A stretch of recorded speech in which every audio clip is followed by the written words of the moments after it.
Hey guys, my name is Timio, and today I want to talk about what is happening to the class system in Battlefield 1. As we're all aware, a lot of new information came out yesterday with a big reveal, and I wanted to go over how the class dynamic is shifting from Battlefield 4 on over into the new game.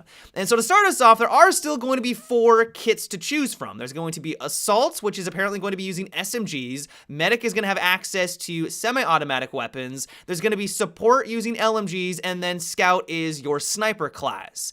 Now, the first thing that I noticed from this is that it looks like they finally split up the power of the assault kits. This has been a very big complaint in the most recent Battlefield games, where if you want to play as an infantry unit, there really isn't any incentive to play as any other kit other than the assault class. You've got arguably the best weapons in the game, which are the assault rifles, and you've got arguably some of the best gadgets to support your team, which is the medbag and the defibrillator. There really isn't much incentive to play anything else if you are on a map that doesn't have any vehicles or has limited vehicle gameplay, and so everyone gravitated towards that kit. And so what I like about this shift is that now players looks like they're going to have to make the decision, do I want to play more of the supportive role, maybe not have access to some of the better weapons in the game, but I will be able to revive. Apparently behind closed doors, some YouTubers have confirmed that you will have syringes to revive your teammates, and so I would also imagine there's going to be some sort of med bag as well to give your teammates some health. Do I want to play that supportive role, or do I want to go assault, which I would assume is also going to be more powerful? It's going to have better weapons, it's going to have more firepower at their disposal. I'm now going to have to make that decision,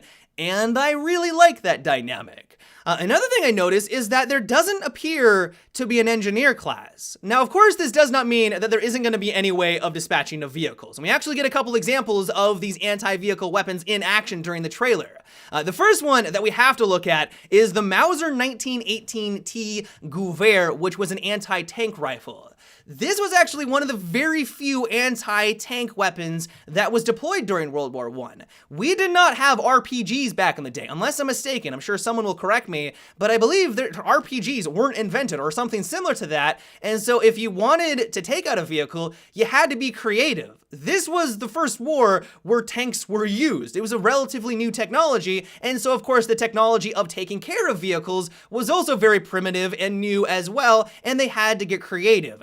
And so if you were expecting to use an RPG like in every other Battlefield game to take out a vehicle, it doesn't look like that's going to be possible, and you might be using the Mauser 1918T Gewehr as your primary anti-vehicle weapon of choice.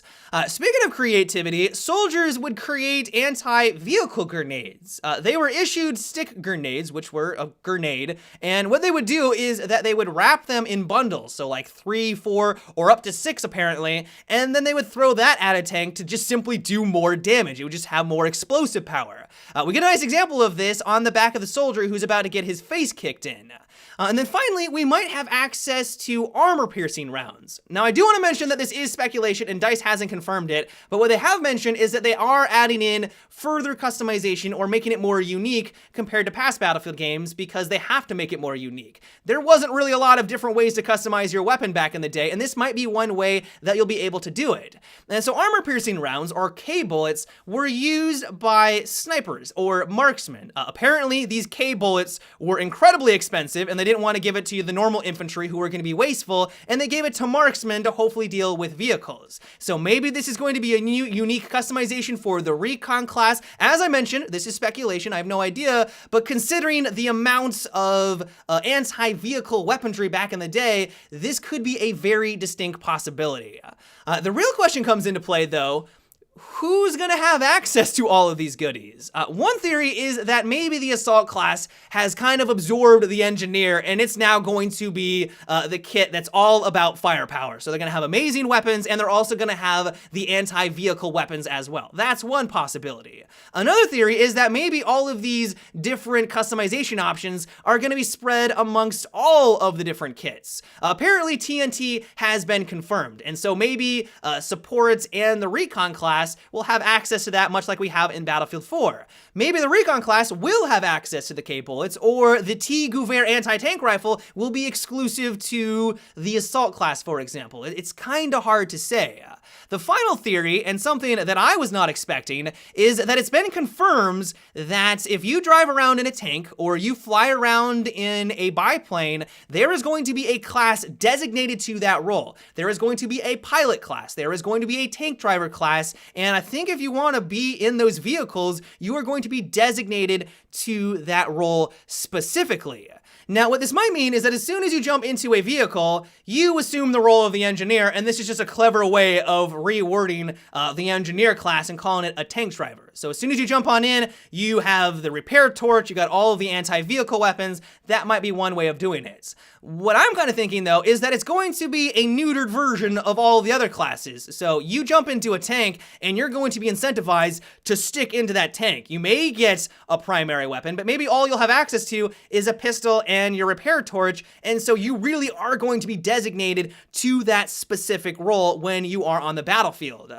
Something that kind of lends itself to this theory is that back in World War I, if you were a pilot, you didn't have a parachute. Parachutes were around back then, but I don't think that anyone that was a pilot was using them. And so if you were in a dogfight and all of a sudden your plane caught on fire, which did happen, you had to make the tough decision to either sit there and accept the inevitability, jump out and just kind of accept the death that way, or try to maneuver the plane and blow out the flames that way.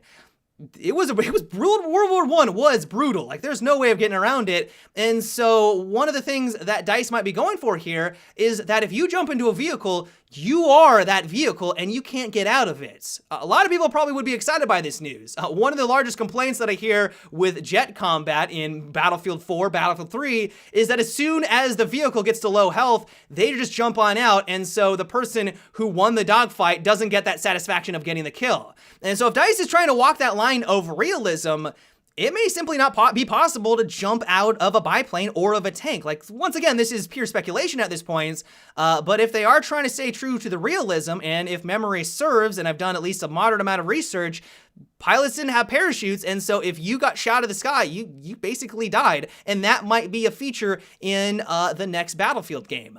But yeah, guys, that is about it for today's video. I hope you enjoyed. I know that there was a fair amount of speculation here. We are kind of trying to connect the dots with the information that we have, but hopefully you learned a couple of things, like the different anti-vehicle weapons that will be featured in Battlefield 1, and so I hope you guys enjoyed. Give me your thoughts. Are you really liking what they're doing with the game with relation to the vehicle and the class balance? Let me know down below. But yeah, guys, until tomorrow, have a good one and take it easy.